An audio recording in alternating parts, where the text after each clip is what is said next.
bonjour. Donc, il est temps de commencer. Alors, avant de commencer, donc, je tiens l'occasion de remercier les laboratoires GSK de m'avoir donné l'occasion d'échanger avec vous concernant une thématique qui reste toujours d'actualité et qui concerne l'usage des antibiotiques.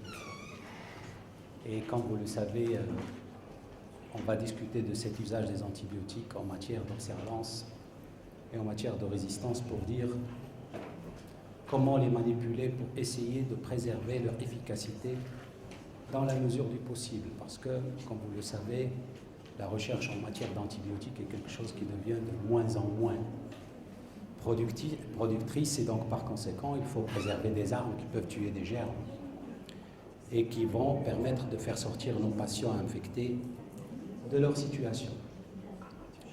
Donc je me présente, je suis professeur Raji, chef de service d'ORL, CHU Mohamed VI de Marrakech et enseignant à la faculté de médecine de l'université Qadi Iyad de Marrakech. Et je ne sais pas, est-ce que vous connaissez l'université Qadi Iyad? C'est la première université du Maroc concernant les publications scientifiques. Je sais que vous la connaissez. Est-ce qu'elle est la première ou est-ce qu'elle est la deuxième ou la troisième? Elle est la première au Maroc et la troisième en Afrique. Qadi Iyad, recherche. Et je vous ai mis, bon, c'est pour vous expliquer ce que ça veut dire ça, donc c'est CHU Mohamed VI. Le CEMORL, c'est quoi? C'est un collège que les enseignants ORL ont créé comme étant le collège. Il y a peu de spécialités organisées en collège, entre autres la rhumatologie, la pneumologie et l'ORL. Et je suis le président du collège marocain des enseignants-chercheurs en ORL et en chirurgie cervico-faciale. Et en même temps, président de l'association Samam qui s'occupe de la réhabilitation de l'audition, essentiellement chez les petits-enfants qui ont besoin d'implantation cochléaire. Comme vous le savez, c'est quelque chose qui coûte très cher. Et nous avons créé au sein du service Association Samam, qui veut dire Association Sud d'aide médicale aux malentendants, et qui gère toute la problématique de la surdité profonde nécessitant une réhabilitation auditive par implantation. Ça, c'est pour vous dire pourquoi j'ai exprès mis ça. Si je ne vous explique pas, vous allez dire que c'est fait pour que ça fasse beau. Alors, l'usage des antibiotiques est quelque chose d'important à prendre en considération parce que les antibiotiques sont une arme thérapeutique contre les infections bactériennes et il faut que ça soit vraiment une arme thérapeutique contre les infections bactériennes. Et pourquoi? Parce que leur efficacité pharmacologique est démontrée, bien entendu, doit être corrélée d'une part à la prise en considération de la résistance de ces bactéries aux antibiotiques, d'une part, et deuxièmement, il doit prendre en considération la préservation d'émergence de résistance. Premièrement, je dois savoir est-ce que le germe que je traite est résistant ou pas, et deuxièmement, je dois faire de telle sorte de ne pas entraîner des résistances. Et c'est pour cette raison-là que malheureusement, sur le plan pratique, tout syndrome fébrile qui s'accompagne de symptomatologie ORL ou d'autres symptomatologies, est-ce qu'il nécessitera toujours une antibiothérapie? Ça, c'est une question à se poser toujours avant de donner systématiquement un antibiotique. Alors, quel antibiotique choisir en guise d'introduction? Le choix d'un antibiotique, lorsqu'il sera indiqué, va prendre en considération trois paramètres. Un, le foyer infectieux, parce que tous les antibiotiques ne vont pas diffuser au foyer infectieux et par conséquent, il faut faire un diagnostic précis. L'antibiotique ne traite pas la fièvre, l'antibiotique traite l'infection. La pharmacocinétique de l'antibiotique qui veut dire est-ce que l'antibiotique va atteindre ce foyer infectieux ou pas? Exemple, on sait très bien que pour le pneumocoque, il est sensible au cotrimoxazole, par exemple, mais lorsqu'il est au niveau de l'oreille, on sait très bien que la concentration de cotrimoxazole au niveau de l'oreille est nulle. Donc, par conséquent, on ne va pas donner cotrimoxazole pour traiter une otite moyenne aiguë. C'est illogique. Vous voyez? C'est quelque chose qu'il faut réviser. Le germe, la connaissance épidémiologique et des résistances, il faut les connaître dans le cadre de la prescription et bien sûr les connaissances microbactériologiques.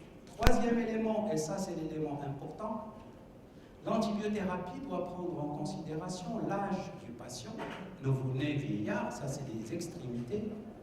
Et deuxièmement, est-ce qu'il s'agit d'une femme enceinte pour préserver l'effet tératogène? Et est-ce que le patient est immunodéprimé? Est-ce qu'il a une insuffisance hépatocellulaire? Est-ce qu'il a une insuffisance rénale? Est-ce qu'il a des allergies? Et est-ce qu'il a des intolérances médicamenteuses ou des interférences médicamenteuses avec d'autres médicaments?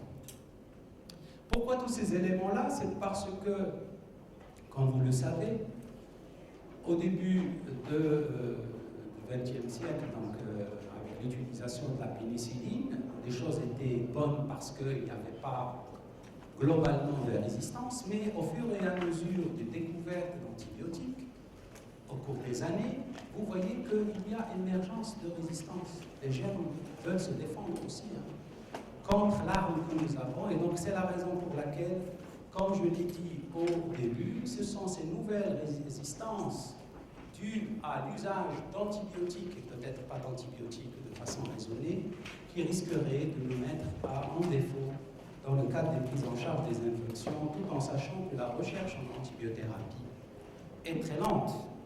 Et comme vous le savez, très peu d'antibiotiques sont découverts ces dernières années. Quels sont les mécanismes de résistance liés au mode d'action d'antibiotiques? Comment est-ce qu'un antibiotique pourrait agir pour tuer une bactérie, ce qui est représenté au milieu? Un antibiotique peut entraîner une détérioration de la bactérie par inhibition de la synthèse de sa paroi. C'est le cas des bêta-lactamines, des glycopeptides et des phospholycines. Ou par inhibition de la synthèse de la membrane cytoplasmique, c'est le cas de la colimycine. Ou l'inhibition de la synthèse de protéines à l'intérieur par les effets ribosomaux et donc à l'intérieur du cytoplasme. C'est l'effet des aminosides, des macrolides et des chloramphénicols. Et bien entendu, par l'inhibition de la synthèse de l'ADN par les quinolones. Vous voyez que l'antibiotique, il a envie à détruire la bactérie en essayant d'aller toucher un endroit particulier de la bactérie, soit en détruisant son ADN, soit en détruisant sa paroi, sa membrane cytoplasmique, ou en arrêtant la synthèse protéique. Et puis il y a d'autres façons de faire. Mais les bactéries sont aussi intelligentes que les hommes. Ils vont développer des mécanismes de résistance bactérienne. Et comment est-ce que ces bactéries vont essayer de développer des mécanismes? Parce qu'ils ne veulent pas mourir. Et ils vont, bien sûr, donner des fils à tort aux chercheurs en matière d'antibiothérapie. Premièrement, en diminuant la perméabilité de l'antibiotique à la bactérie, c'est-à-dire qu'ils vont éviter sa pénétration à l'intérieur. Donc c'est ce qu'on appelle l'imperméabilité. Et ceci en essayant de développer la paroi bactérienne. Ça c'est en général des bactéries qui deviendraient des bactéries résistantes, mais qui deviendraient des bactéries résistantes vis-à-vis d'antibiotiques qui vont jouer sur la paroi. Deuxièmement, en agissant sur l'inactivation de l'antibiotique, même si cet antibiotique est introduit à l'intérieur, en essayant d'augmenter l'hyperflux de l'antibiotique de l'intérieur de la bactérie vers l'extérieur, et en modifiant, en protégeant de la cible que ciblera l'antibiotique à l'intérieur de la bactérie. Donc vous voyez que si l'antibiotique, lui, a des mécanismes différents de pouvoir tuer les bactéries sont aussi intelligentes et vont développer des moyens de pouvoir contrecarrer cette lutte.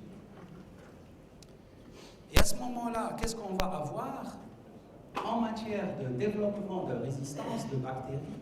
En général, on a des bactéries résistantes, mais en quantité peu importante. Ces bactéries résistantes en quantité importante vont, étant mis en contact de bactéries sensibles, ils vont leur transférer des gènes de résistance, ce qui va être à l'origine de mutations et donc par conséquent la création de nouvelles bactéries résistantes. Et ce problème, on va le voir essentiellement lorsque l'usage de l'antibiotique que nous allons faire, que nous allons utiliser, va viser plus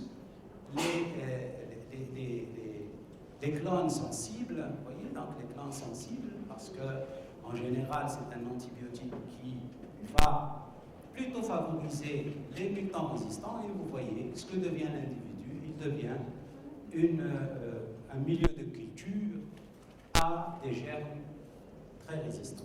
C'est-à-dire que l'action de l'antibiotique, si bien entendu cet antibiotique ne vise pas aussi bien les résistants que les non-résistants, il risquerait de faire une sélection de mutants résistants, et donc ce serait une catastrophe dans le cas de la prise en charge, parce que cet antibiotique ne servira plus à rien après.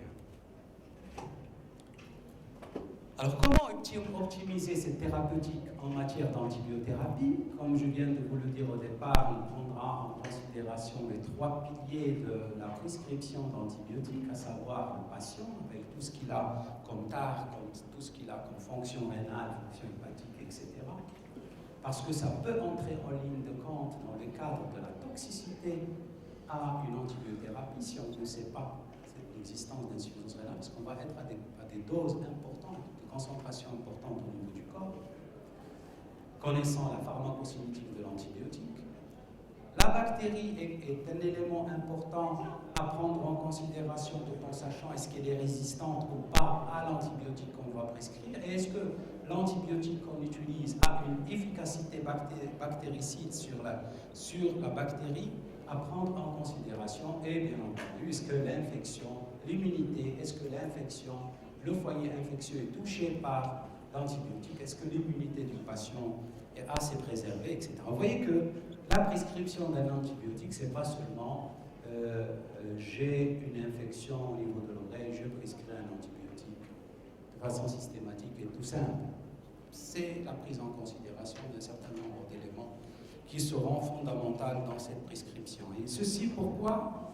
Parce qu'un antibiotique, lorsqu'on va le prescrire, ça c'est la dose qu'on administre, l'objectif c'est d'avoir l'effet de l'antibiotique au niveau du site d'infection, mais l'antibiotique ne va pas répondre seulement à ce qu'on lui demande, il ne va pas aller seulement dans cette colonne, il va aller se concentrer dans le sang, ensuite il va aller dans tous les tissus de l'organisme. D'accord? Il va aller dans les reins, il va aller dans le foie.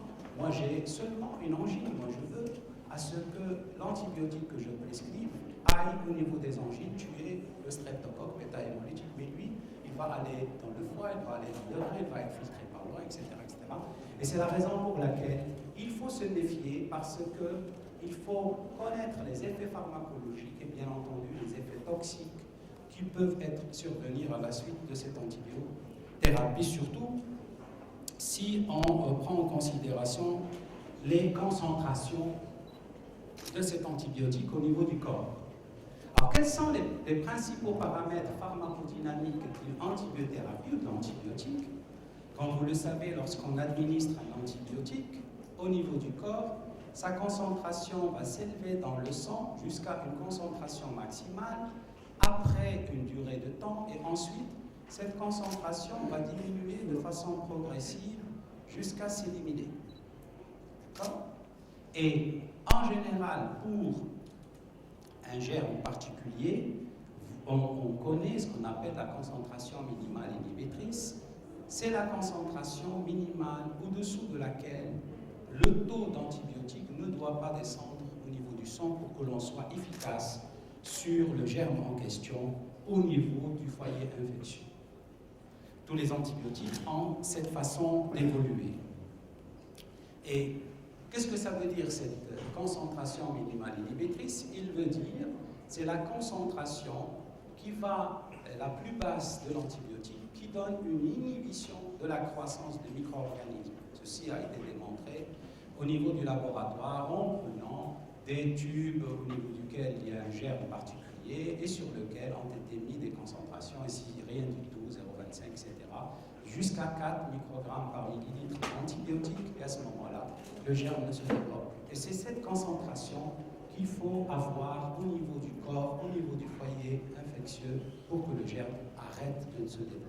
Et donc, on est efficace sur l'infection. Si on passe à ce niveau-là, c'est bien, mais à ce moment-là, on serait dans le toxique. Si on est à ce niveau-là, on n'est pas efficace. Et donc, ceci, on va y revenir. Le nombre de prises par jour, la concentration à chaque prise, etc. C'est des éléments importants qu'il faut prendre en considération. Quelle est la différence, bien sûr, en matière d'antibiotiques entre la bactériostatique et bactéricide, comme vous le voyez sur ce graphique? Ce qu'on appelle un antibiotique bactéricide, c'est un antibiotique qui va détruire totalement les bactéries. Donc, par conséquent, leur concentration dans le sang, leur multiplication dans le sang va diminuer de façon rapide. Par contre, un antibiotique bactériostatique va atteindre la croissance bactérienne. Il va stopper la croissance bactérienne sans vraiment détruire. Bien sûr, les bactéries vont à la fin être détruites, mais il va stopper la croissance bactérienne. Et donc, par conséquent, on aura un effet bactériostatique. Est-ce que la bactéricidie d'un antibiotique sera constante toute la longueur du temps? Non. Pourquoi? Parce qu'à partir de l'introduction de l'antibiotique, la bactéricidie sera maximale, mais cette bactéricidie va diminuer progressivement au cours du temps en fonction de la concentration de l'antibiotique dans le sang, et c'est la raison pour laquelle pour un certain nombre d'antibiotiques, on est obligé de mettre une deuxième dose ou une troisième dose pour que la concentration revienne à la concentration minimale inhibitrice ou de la bactéricidie pour tuer tous les germes. Et ça, c'est un élément important à prendre en considération et à expliquer aux patients, parce que les patients, malheureusement, ils risquent de ne pas comprendre ce que vous leur demandez en matière de prise médicamenteuse. Et en général, on sait très bien que lorsqu'on prescrit une antibiothérapie de 6 jours, sont rares les patients qui prennent 6 jours. Ils vont prendre 3 jours, la fièvre disparaît, les symptômes deviennent bons et l'arrêt d'antibiotiques. Ça, ce n'est pas une bonne chose parce que c'est ça ce qui va faire l'émergence de résistance. Ou bien, on va prescrire 3 prises par jour, le patient, voyant que son état est en train de s'améliorer, il va oublier la prise de midi. Pourquoi? Parce qu'il ne rentre pas à la maison. Donc il prendra la prise du matin et du soir. C'est pas bien. Ce sont on va dire, des expériences d'émergence, de résistance. Et ça, malheureusement, c'est la situation qui existe dans notre pratique quotidienne. D'une part parce que le patient est inconscient, mais d'autre part parce que peut-être on n'explique pas assez au patient pour lui faire tellement peur qu'il sache que de toute façon il a acheté son traitement, il doit le terminer, il doit le prendre. Et donc par conséquent ça va être du gâchis en matière d'antibiothérapie. Alors la corrélation qui existe entre bien sûr pharmacocinétique, pharmacodynamie concernant les antibiotiques va nous permettre de distinguer 2 grandes familles d'antibiotiques. Une première famille d'antibiotiques qu'on appelle des familles qui ont un rapport concentration dépendant. Et donc, à ce moment-là, lorsqu'ils vont être administrés dans le corps, ils vont donner des concentrations très élevées par rapport à la CMI. Et c'est des concentrations qui vont rapidement diminuer, donc ils ne vont pas avoir une pente de descente progressive au niveau du sang. C'est le cas des quinolones en général. Et la deuxième famille, qui sont des antibiotiques temps dépendants. Et à ce moment-là, leur concentration est une concentration supérieure à la CMI en fonction, bien sûr, des prises, supérieure à la CMI pendant la nicténaire. Soit que leur demi-vie est courte et en général, à ce moment-là, on va les donner en 3 prises, voire même en 4 prises, mais en général en 3 prises par jour. C'est le cas, bien sûr, des bêta-lactamines. Soit leur demi-vie est longue, et à ce moment-là, on peut se permettre de les donner en 1 à 2 prises par jour. Et c'est le cas, bien sûr, des macrolides et d'autres antibiotiques. Alors, qu'est-ce que ça veut dire, ces antibiotiques temps dépendants? Ça veut dire que leur profil plasmatique, qui est temps dépendant, va nous montrer que la concentration au niveau du sang va augmenter progressivement pour arriver à la concentration maximale et il va diminuer jusqu'à arriver à la CMI. Et en général, ce qui sera prescrit, c'est une autre prise, parce que sinon, ça va être des concentrations en dessous de la CMI qui seraient inefficaces sur le germe. Ce qui serait indiqué, c'est une entreprise à ce moment précis pour entraîner une augmentation de la concentration qui doit être supérieure à la CMI. Ça veut dire quoi ça? Ça veut dire que pendant le nictémère, ça c'est un antibiotique qui est donné en 2 prises par jour, ça peut être en 3 prises par exemple. Donc ça veut dire que pendant tout le nictémère, on voit que les germes sont soumis à un régime de concentration d'antibiotiques supérieur à la CMI et donc on est en efficacité thérapeutique. Chose bien sûr qui, comme je viens de vous expliquer, il y a un certain nombre de patients qui oublient la dose de l'après-midi et risquent d'avoir une concentration qui va diminuer dans le sang et par conséquent les germes ils vont être très bien contents pour aller se développer. Alors c'est le cas bien sûr des bêta-lactamines, des glucopeptides, des narcotiques, etc. Par contre, pour les quinolones, vous voyez, ce sont des antibiotiques qui vont donner des concentrations très élevées et rapides, mais une chute aussi élevée, une chute aussi rapide dans le temps. À ce moment-là, normalement, on doit prendre un autre antibiotique, une autre dose là, une autre dose là, etc. Mais ce n'est pas possible parce qu'on tombe rapidement dans la toxicité d'antibiotiques. Et c'est la raison pour laquelle les résistances à ces types d'antibiotiques pourraient plus se voir par rapport aux antibiotiques tant dépendants. Donc pour optimiser le rythme d'administration en fonction des propriétés pharmacodynamiques de l'antibiotique, il faut toujours avoir à la tête, et ceci bien sûr a été étudié en laboratoire, toujours savoir quelle est la CMI d'un antibiotique par rapport à un germe et bien entendu l'introduction doit choisir le moment où la concentration dans le sang arrive au contact de la CMI, c'est le moment de la réadministration de l'antibiotique au niveau du corps. C'est pour ça que vous allez voir, c'est 3 fois par jour, ça veut dire toutes les 8 heures. 2 fois par jour, c'est toutes les 2 heures. Voilà, donc c'est-à-dire qu'on va essayer de respecter ce temps précis au cours duquel le patient doit prendre son antibiotique. Alors qu'en est-il maintenant de ce qu'on appelle sensibilité intermédiaire et résistance?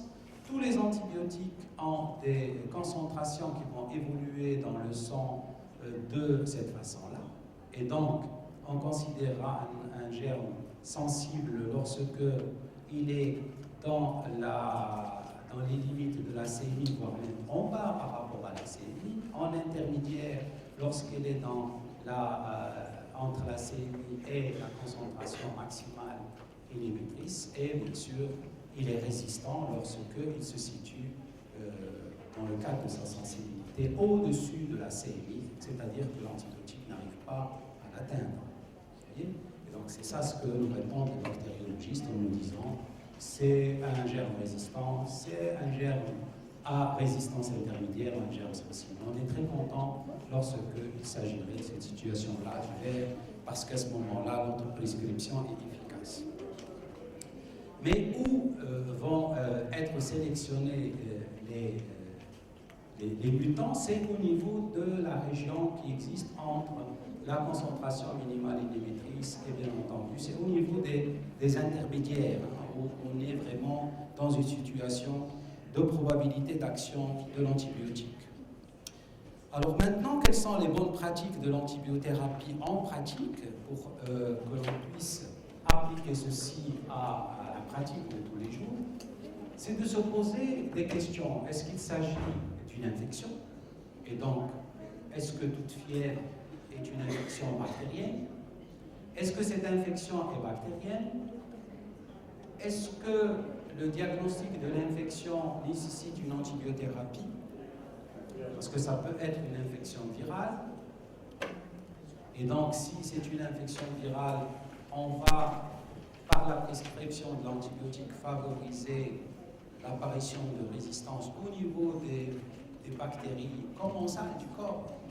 Et on va perturber toute la flore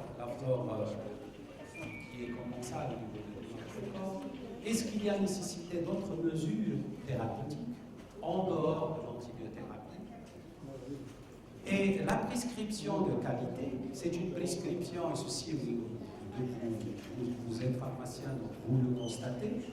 Quelle est la voie d'utilisation? Est-ce que c'est la voie orale ou parentérale? La dose à utiliser, la fréquence, 3 fois par jour, 2 fois par jour, en association, et quelle est la durée du traitement? Et bien entendu, le médecin est obligé, dans le cadre de la prescription d'une antibiothérapie dans une infection bactérienne, quelle que soit cette infection bactérienne, c'est de revoir le patient ou d'avoir des nouvelles du patient à 48 heures pour voir l'efficacité thérapeutique, parce qu'on peut être en échec thérapeutique par rapport à une infection, et bien entendu, surveiller est-ce que l'efficacité corrélée à la tolérance aux antibiotiques est quelque chose qui est admis ou pas. Alors, qu'en est-il des infections ORL? Ça, c'est des situations auxquelles vous êtes confrontés régulièrement, les otites moyennes aiguës, les angines, les sinusites aiguës, les rhinopharyngites aiguës. En matière d'otite moyenne aiguë, comme vous le savez, les germes les plus fréquemment rencontrés, comme les sinusites, c'est essentiellement le streptocoque pneumoniae et les Bacillus influenzae. Dans un certain nombre de cas, nous avons les Moraxella catarrhalis. Le diagnostic pour les médecins, c'est un diagnostic qui est simple. L'aspect otoscopique est en faveur d'une otite congestive au collecté comparé à un aspect tout à fait normal de l'oreille, avec des signes d'infection qui relatent l'existence d'une otalgie fièvre, parfois des vomissement qui n'ont aucun rapport avec l'infection. C'est en général une inflammation due à la réactivation des plaques de Peyer au niveau intestinal. Pour cette raison-là, qu'un petit enfant qui fait de la diarrhée, de fièvre, ce n'est pas une gastroentérite. Ça pourrait être une otite moyenne aiguë. Un signe d'épanchement intratympanique, en général, c'est un bombement au niveau de la membrane tympanique avec une diminution de mobilité. Alors, quel antibiotique devrions-nous utiliser? Alors, il faut savoir que dans les otites congestives, selon les recommandations internationales, ils préconisent de ne pas utiliser d'antibiotiques. Mais chez nous, il y a un problème de surveillance des patients, et donc en général, on prescrit tous les antibiotiques parce qu'on a peur du pneumocoque. Mais ailleurs, en France, aux États-Unis d'Amérique, ils ne prescrivent pas d'antibiotiques, mais à condition obligatoirement que le patient ait le téléphone du médecin pour essayer de le contacter, et il doit avoir ce qu'on appelle l'ordonnance de secours pour pouvoir acheter l'antibiotique, chose qui n'est pas pratique dans notre pays actuellement. Dans les otites purulentes, chez un enfant qui est supérieur à 2 ans, ça veut dire qu'il n'est pas à risque de développer des otites à pneumocoque, avec peu de symptômes, surtout lorsqu'il est déjà vacciné contre le pneumocoque, on n'utilisera pas d'antibiotiques avec une réévaluation obligatoire à 48-72 heures. Mais pour un enfant moins âgé ou un enfant, même s'il est âgé mais avec des symptômes très bruyants, vous voyez, c'est un problème de symptomatologie. Donc à ce moment-là, on commence l'antibiothérapie d'emblée et on voit est-ce qu'on a amené une guérison, on n'a pas amené de guérison, pour voir est-ce qu'on est en échec ou on est en otite très lente pour faire une parasynthèse. Et donc vous comprenez très bien que selon les recommandations internationales, la prescription en matière d'otite moyenne aiguë va se limiter à des situations particulières, essentiellement une symptomatologie bruyante chez un enfant de 2 ans ou inférieur à 2 ans, mais au Maroc actuellement, parce qu'il ne faut pas rêver, ça c'est les Américains et les Européens, on prescrit les antibiotiques chez tout ce monde. Pourquoi? Parce que le patient risque de ne pas revenir en consultation en 48 heures, donc on ne va pas être appelé par les parents qui vont nous dire il a fait une méningite. Quels sont les antibiotiques qu'on utilise? En première ligne, l'amoxicilline. Il faut savoir que cette amoxicilline est un antibiotique de grande valeur. Il ne faut pas l'oublier. Très peu de résistances ont été déclarer contre l'amoxicilline, mais à condition d'utiliser l'amoxicilline à forte dose, en 3 prises. C'est 100 mg kg en 3 prises. L'inconvénient de cette utilisation, c'est l'observance du traitement. D'accord? Donc il faut aller se méfier de ceci, et avec bien sûr quelques effets indésirables sur le tube digestif, avec des diarrhées chez les petits enfants. Deuxième antibiotique, c'est l'amoxicilline acide clave, 80 mg kg en 3 prises, toutes les 8 heures. Ou bien le spiroxymaxitile en 30 mg kg en 2 prises, ou le ciprodoxyproxytile en 8 mg kg en 2 prises. Alors, quand il s'agirait, parce que tout cela c'est des bêta-lactamines, d'accord, s'il s'agit d'une allergie aux bêta-lactamines, on peut passer à l'érythromycine sulfafurazole si l'enfant est inférieur à 6 ans, ou à la pristinamycine si l'enfant est supérieur à 6 ans. Et donc, vous voyez que dans la grande majorité des cas, on se limite aux 2 premiers antibiotiques. C'est-à-dire qu'on peut être très efficace par l'amoxicilline, sinon par l'amoxicilline acide clavulanique. Pourquoi est-ce qu'il faut avoir cette manipulation d'antibiotiques? C'est pour pouvoir préserver, parce que c'est des armes très de grande valeur, hein. Il faut les garder, hein, parce qu'on a des adversaires qui risqueraient d'être plus forts que nous un jour. Donc il faut utiliser les antibiotiques de façon la plus raisonnée possible. Alors ce choix d'antibiotiques peut parfois être indiqué par des symptomatologies associées à l'otite, à savoir l'otalgie intense ou la fièvre très importante, qui nous fera penser à un pneumocoque, et à ce moment-là, on peut prescrire ce que je viens de dire. Mais par contre, lorsqu'il est associé à une conjonctivite purulente, on peut commencer par une céphalose, ou, bien entendu, l'amoxicilline acide clave retrouvera aussi sa place dans ces indications. Ça veut dire que lorsqu'on est dans le doute concernant est-ce qu'il s'agirait d'un germe ou d'un autre, on pourrait prescrire une association sans aucun autre problème. Si on n'a pas d'orientation, l'amoxicilline acide clave. Qu'en est-il des angines? Alors il faut savoir que l'angine va réaliser des tableaux différents, soit des angines aiguës érythémateuses, soit des angines érythémateuses et pultacées, pseudo-membraneuses, avec des pétéchies, sans pétéchies, érythémateuses très importantes, érythématopultacées avec une tuméfaction importante. Et il faut savoir que toutes ces situations peuvent être secondaires à des virus, comme elles peuvent être secondaires à des bactéries. Ça veut dire, en d'autres termes, l'aspect de l'examen de l'oropharynx ne contribue pas au diagnostic. Ce n'est pas en regardant les angines qu'on va dire c'est bactérien ou c'est viral. On ne pourra pas savoir.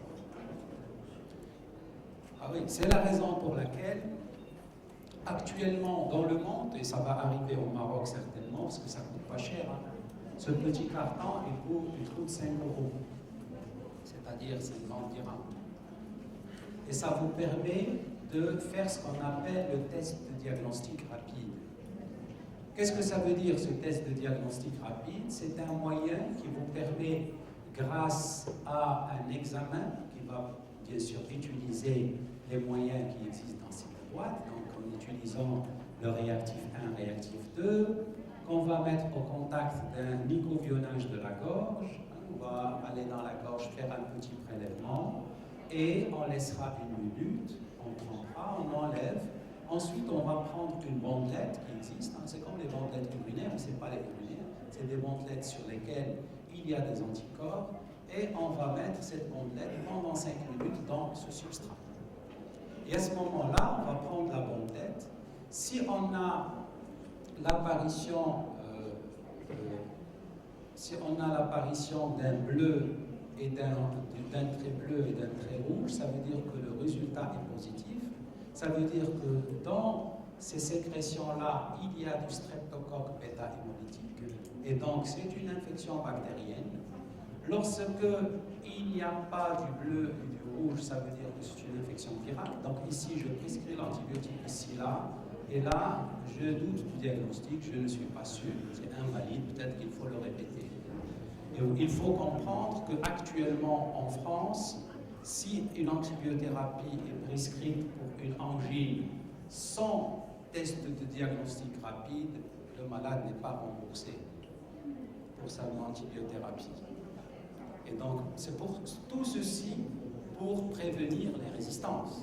Parce que si c'est viral, c'est pas la peine de prescrire des antibiotiques. Mais malheureusement, je vous dis que ça coûte 50 dirhams. C'est moins cher qu'une échographie.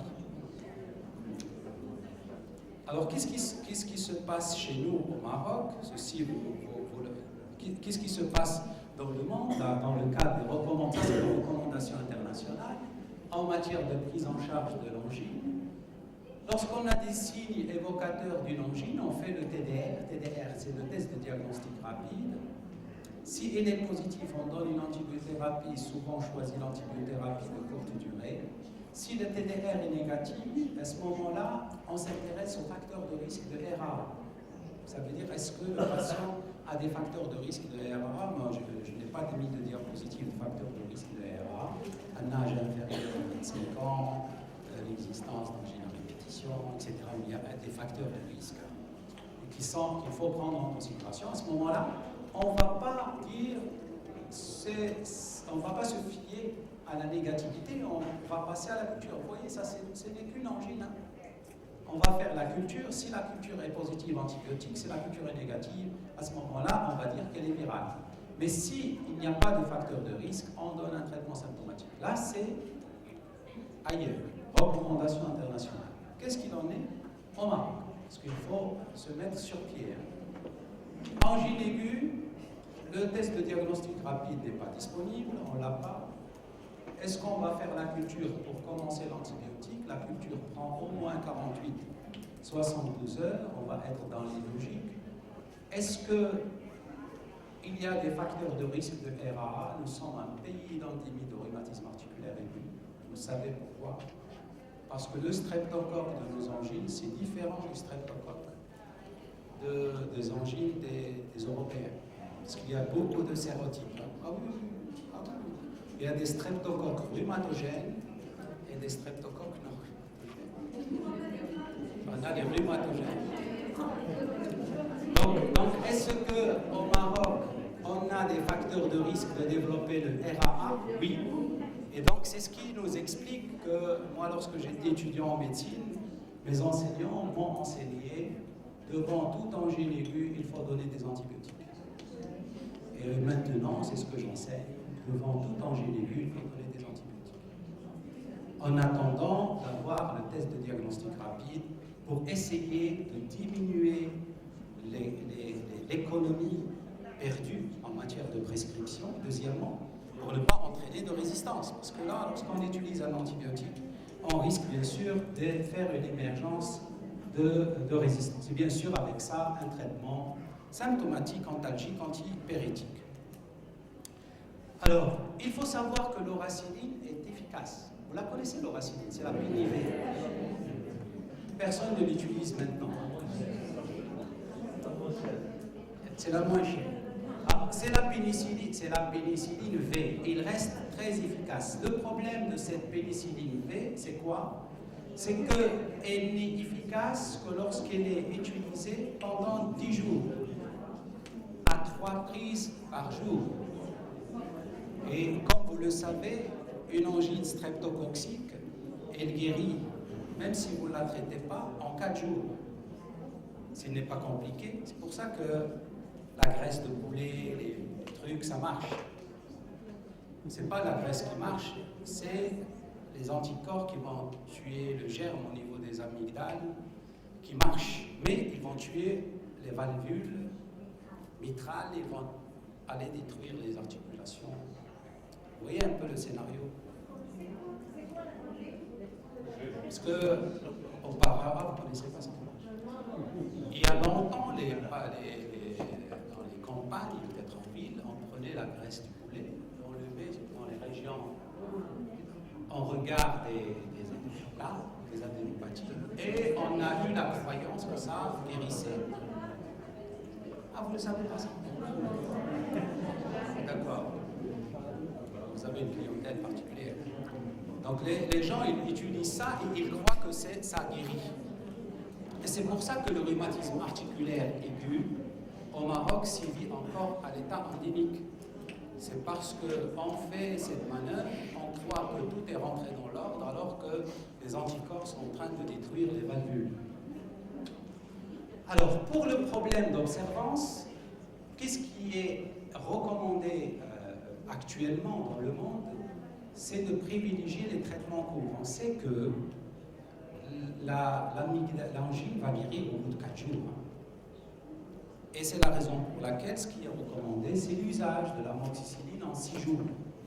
En général, le patient pourra utiliser l'amoxicilline en 4 jours, 5 jours, voire même 6 jours, donc il sera prémuni contre le développement du rhumatisme articulaire. Il y a d'autres antibiotiques qu'on pourrait utiliser, mais en général, il reste de deuxième intention.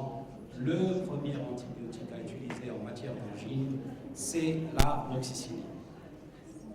Qu'en est-il de la sinusite aiguë? Le diagnostic est facile. C'est une douleur faciale, périorbitaire, au-dessus des globes, ou crânienne, pulsatile, accrue à l'effort et au procondytus. En général, les patients ils vont vous dire « j'ai mal à la tête, j'ai mal autour des yeux, mais lorsque je me penche en avant pour faire mes souliers, pour les gens qui prient au cours de la prière, ils vont vous dire « je sens que mon œil est en train de tomber ». Ça veut dire qu'il a une pesanteur faciale et souvent c'est en faveur d'une sinusite, surtout lorsqu'il a une obstruction nasale avec un mouchage épais mucopurulent, parce qu'il y a du pus qui sort du nez. Avec ça, si on a de la fièvre, c'est un tableau de sinusite le plus souvent maxillaire. Le médecin, lorsqu'il va examiner, il va retrouver le pus au niveau du méa moyen ou du méa supérieur, il va trouver un jetage postérieur, il va rechercher une douleur à la pression au niveau des parois sinusiennes et en même temps, il va aller chercher les complications. Vous voyez, ça c'est une situation d'une sinusite compliquée en sinusite orbitaire. Il faut savoir que dans cette situation-là, il faut que le patient soit hospitalisé. Ce n'est pas l'antibiothérapie ambulatoire. Il faut qu'il soit hospitalisé parce que s'il n'est pas traité par voie parentérale et éventuellement peut-être opéré par voie endonasale pour aller ouvrir les sinus, il risque de perdre le globe oculaire.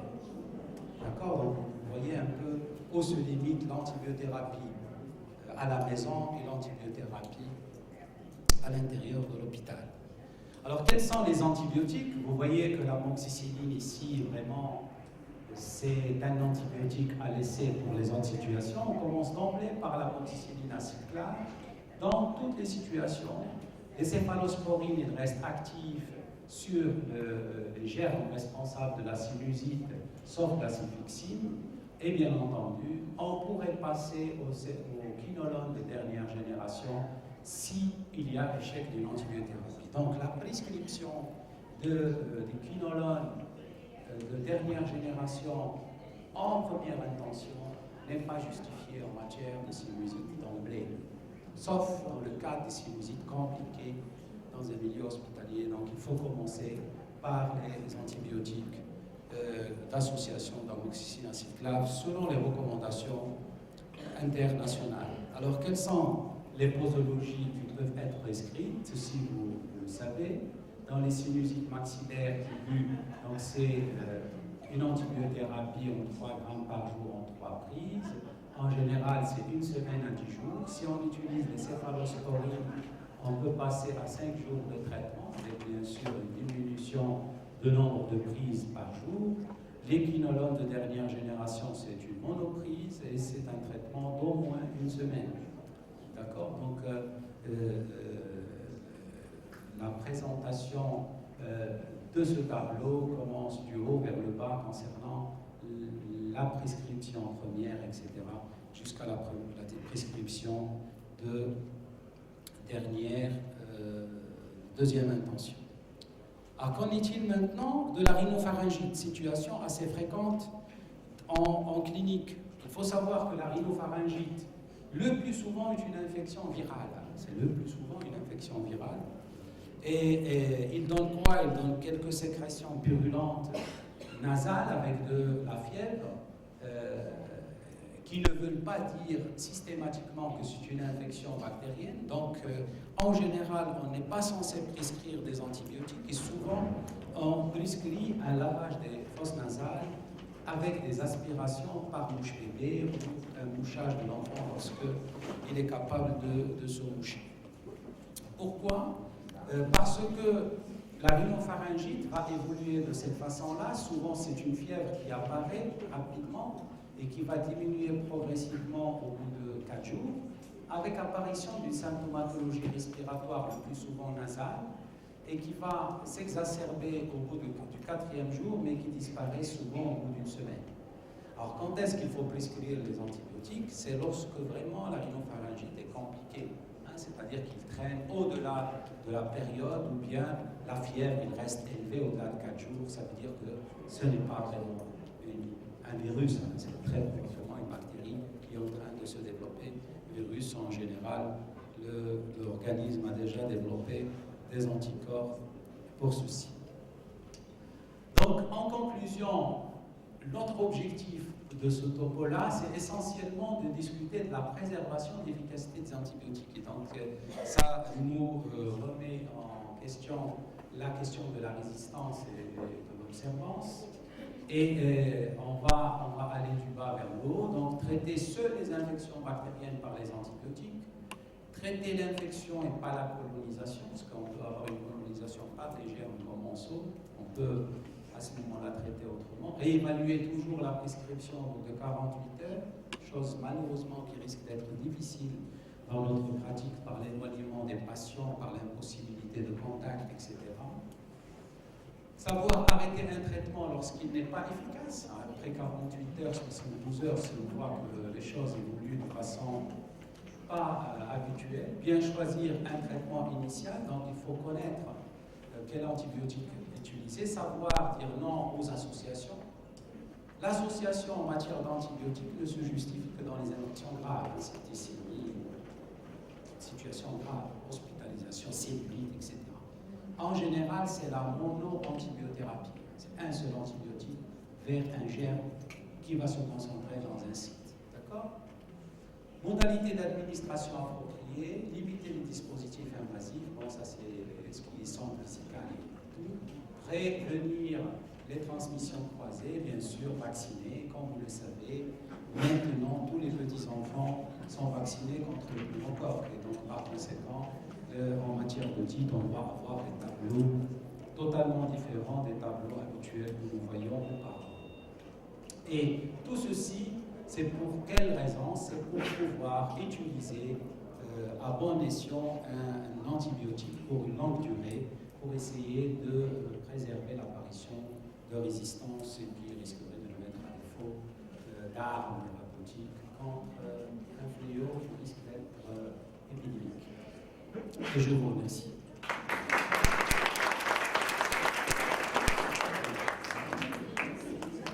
Est-ce que vous avez des questions?